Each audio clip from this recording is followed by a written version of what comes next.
साल 1932 में किंग अब्दुल अजीज मध्य पूर्व में एक देश सऊदी अरब की स्थापना करते हैं। ये वही सऊदी अरब हैं जो आज मिडिल ईस्ट का सबसे अमीर देश है, जो दुनिया में दूसरा सबसे ज्यादा ऑयल प्रोड्यूस करने वाला देश है और जो दुनिया का सबसे बड़ा तेल निर्यातक देश है। आज दुनिया भर की क्रूड ऑयल इंडस्ट्री में सऊदी अरब का योगदान 17% से भी ज्यादा है और यहाँ के शेख दुनिया के सबसे अमीर लोगों में से एक हैं। लेकिन सऊदी अरब हमेशा से ऐसा नहीं था। आज से 80 साल पहले सऊदी अरब के हालात ऐसे थे कि यहाँ के लोगों के पास 2 वक्त का खाना और पीने का पानी तक नहीं था। सऊदी अरब एक बंजर रेगिस्तान था जहाँ पर सिर्फ रेत ही रेत थी। आज जो सऊदी अरब के लोग महंगी महंगी गाड़ियाँ रखते हैं, उस वक्त उनके पास चलने के लिए ऊंट गाड़ी तक नहीं थी। लेकिन फिर आता है 1938 का साल। सऊदी अरब में पहली बार तेल की खोज होती है और ये तेल धीरे धीरे सऊदी के लोगों की जिंदगी बदलना शुरू करता है। लेकिन अब सवाल ये है कि साल 1938 से पहले सऊदी अरब कैसा था? क्या ये उस वक्त भी एक कट्टर इस्लामिक देश था या यहाँ के लोग उदारवादी थे? आज के इस वीडियो में हम आपको 19वीं और 20वीं सदी के सऊदी अरब के उस दौर के बारे में बताने वाले हैं जब यहाँ पर तेल नहीं था। स्वागत है आपका साइनो पर। साल 1932 में अब्दुल अजीज बिन अब्दुल रहमान अल सऊद ने सऊदी अरब की स्थापना की। अब्दुल अजीज सऊदी रॉयल फैमिली अल सऊद के सदस्य थे।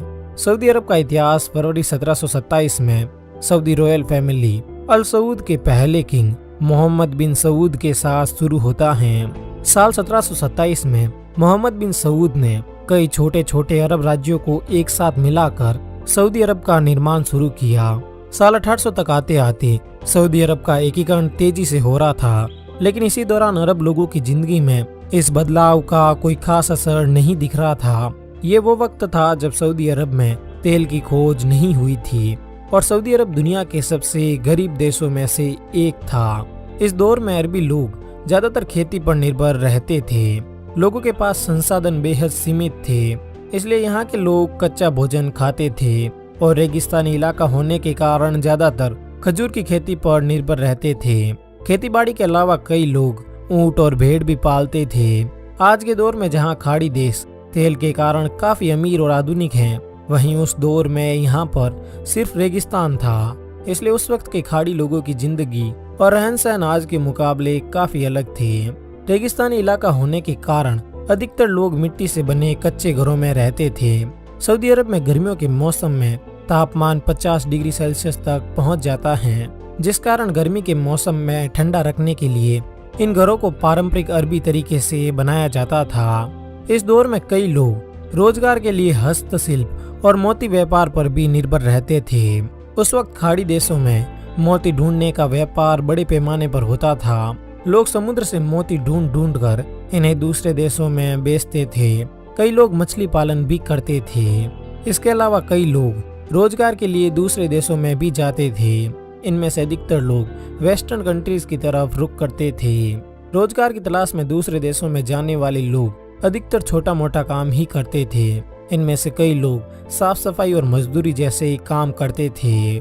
साल 1802 में सऊदी अरब ने मक्का पर अपना कब्जा किया और क्योंकि मक्का और मदीना इस्लाम के सबसे पवित्र स्थानों में से एक माने जाते हैं, इसलिए उस दौर में मक्का मदीना सऊदी अरब की आय का एक प्रमुख स्रोत था। हज आने वाले लोगों के कारण सऊदी के स्थानीय व्यापारियों की काफी मदद होती थी। मक्का और मदीना जैसे बड़े धार्मिक स्थल होने के बावजूद भी सऊदी अरब अब भी काफी गरीब था और ये सिलसिला लगभग पूरी 19वीं सदी और 20वीं सदी की शुरुआत तक चलता है। सऊदी अरब एक रेगिस्तानी देश है, इसलिए यहाँ पर पानी का तो नामो निशान भी नहीं था। हालांकि कुछ कुछ जगहों पर पानी की कुएं तो जरूर थे, लेकिन इनमें भी पानी बहुत अधिक गहराई में मिलता था। 23 दिसंबर 1932 को आखिरकार कई छोटे छोटे अरब राज्य मिलकर एक एकीकृत देश का निर्माण करते हैं, पर इस वक्त तक भी सऊदी अरब के हालात कुछ खास अच्छे नहीं थे।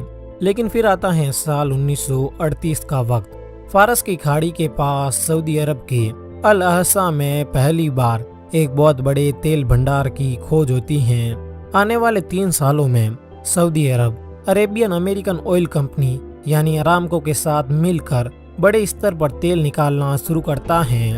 अब तेल निकलने के कारण सऊदी अरब के हालात तो सुधर रहे थे, लेकिन अब भी इसका यहाँ के लोगों की जिंदगी पर कुछ खास असर नहीं दिख रहा था। यहाँ के लोग अब भी गरीबी में ही जी रहे थे। साल 1950 में ली गई इन कुछ तस्वीरों को देखिए। इनमें आप देख सकते हैं कि उस वक्त का सऊदी अरब कैसा था। इनमें आप ये भी देख सकते हैं कि किस तरह लोग सामान ढोने के लिए ऊँटों का इस्तेमाल करते थे और सड़क किनारे दुकानें लगाते थे। हालांकि इस दौर में पानी की काफी कमी होती थी और लोगों के घर भी कच्चे हुआ करते थे, लेकिन समय के साथ परिस्थितियां बदलने लगी। अब टैंकरों के जरिए हर छोटे बड़े शहर तक पानी पहुंचाया जाने लगा और नए बनने वाले घरों में मिट्टी की बजाय पत्थर का इस्तेमाल किया जाने लगा। लेकिन इन सब के बावजूद अब भी सऊदी की सड़कें काफी खराब थी। इस तस्वीर में आप उस वक्त के कुछ बच्चों को देख सकते हैं जिन्हें देखने पर ऐसा लगता है कि ये कहीं पढ़ने जा रहे थे। उस दौर में खाड़ी देशों की साक्षरता दर लगभग ना के बराबर थी, जिस कारण लोगों को पेट भरने के लिए भी काफी संघर्ष करना पड़ता था। अधिकतर लोग कबीलों में रहते थे और पारंपरिक तरीके से अपना जीवन व्यतीत करते थे। ये लोग खाली समय में मनोरंजन के लिए बाजों की लड़ाई देखते या शिकार करते। 1950 के दशक तक आते आते सऊदी अरब अब तेल पर काफी अधिक निर्भर हो चुका था और अब सब कुछ उल्टा होने लगा। पहले जहां सऊदी अरब के लोग बाहर काम करने जाते थे, अब वहीं बाहर के लोग सऊदी अरब में काम करने आने लगे। बाहरी लोगों के आने के कारण सऊदी के स्थानीय लोगों में जीनोफोबिया फैलने लगा, यानी उन्हें बाहरी लोगों के कारण अपने अस्तित्व का डर सताने लगा। इस समस्या से निपटने के लिए सऊदी गवर्नमेंट ने स्थानीय लोगों के लिए कई अलग अलग तरह की वेलफेयर स्कीम्स लागू की, जिनमें बिजली, पानी और शिक्षा जैसी आधारभूत सुविधाएं शामिल थी। लेकिन इसी दौरान सऊदी सरकार इन योजनाओं में इतनी खो जाती है कि वो हद से ज्यादा खर्च करने लगी। लोगों को खाने पीने पर भारी सब्सिडी दी जाने लगी, जिससे सऊदी अरब पर विदेशी कर्ज बढ़ने लगा। इस समय सऊदी रॉयल फैमिली में भी कुछ ठीक नहीं था। रॉयल फैमिली के मेंबर्स गद्दी के लिए आपस में लड़ रहे थे और अब यह सब भी कम नहीं था कि साल 1973 में इजराइल और अरब देशों के बीच एक जंग छिड़ जाती है, जिस कारण सऊदी अरब इजराइल को सपोर्ट करने वाले वेस्टर्न देशों में ऑयल एक्सपोर्ट करना बंद कर देता है, जिससे सऊदी इकोनॉमी को काफी धक्का लगता है। लेकिन फिर धीरे धीरे सब कुछ बदलता है। जहां एक तरफ 1970 के दशक से पहले सऊदी ऑयल इंडस्ट्री पर यूएस का कब्जा था, अब वहीं धीरे धीरे सऊदी अरब अपने तेल पर वापस कंट्रोल कर लेता है और साल 1976 तक आते आते सऊदी अरब दुनिया में सबसे ज्यादा ऑयल प्रोड्यूस करने वाला देश बन जाता है। अपनी खुद की ही ऑयल इंडस्ट्री पर कब्जा करने के बाद अब सऊदी अरब अपने लोगों को काम देना शुरू करता है। धीरे धीरे सऊदी लोग क्रूड ऑयल के काम से जुड़ते हैं और फिर आने वाले कुछ ही सालों में सऊदी अरब की शक्लो सूरत पूरी तरह बदल जाती है। अब लोगों की आमदनी बढ़ी थी और लोगों का जीवन स्तर काफी अच्छा हो चुका था। लेकिन सऊदी अरब के इस विकास की कहानी 1938 में तेल की खोज के साथ शुरू नहीं हुई थी। सऊदी का अपना खुद का एक लंबा इतिहास रहा है। फारस की खाड़ी के पास मौजूद इस देश का लिखित इतिहास 6वीं शताब्दी में उस वक्त से शुरू होता है जब साल 571 ईस्वी में मक्का में प्रोफेट मोहम्मद का जन्म होता है। 632 ईस्वी में अपनी मृत्यु तक मोहम्मद ने मध्य पूर्व में इस्लाम का जोरों शोरों से प्रचार किया और फिर लगभग 7वीं सदी तक आते आते अरब में इस्लाम तेजी से अपने पैर पसारने लगा और महज कुछ ही सदियों में इस्लाम अरब का एक प्रमुख धर्म बन जाता है। इसी दौरान 11वीं से 19वीं शताब्दी के बीच ओटोमन एम्पायर और इजराइल लगातार अरब देशों में अपने पांव फैलाने की कोशिश करते हैं। सन 1727 में सऊदी रॉयल फैमिली अल सऊद के संस्थापक मोहम्मद बिन सऊद उस वक्त के अरब के एक बड़े धार्मिक नेता मोहम्मद इब्न अब्द अल वहाब की वहाबी मूवमेंट का हिस्सा बनते हैं और अरब पर अपना राज स्थापित करते हैं। अल सऊद के राज के दौरान अरब कई उतार चढ़ाव देखता है। इसी दौरान कई बार ओटोमन एम्पायर अरब पर हमला करता है और उसके कई इलाकों पर अपना कब्जा कर लेता है। लेकिन फिर अल सऊद धीरे धीरे अपना वजूद वापस बनाता है और 19वीं सदी के अंत तक आते आते आज जो सऊदी अरब है उसके एक बड़े हिस्से पर अपना कब्जा कर लेता है। हालांकि 20वीं सदी की शुरुआत तक आते आते ओटोमन एम्पायर काफी कमजोर पड़ चुका था, लेकिन फिर भी अभी तक सऊदी अरब की राजधानी रियाद उसी के कब्जे में थी।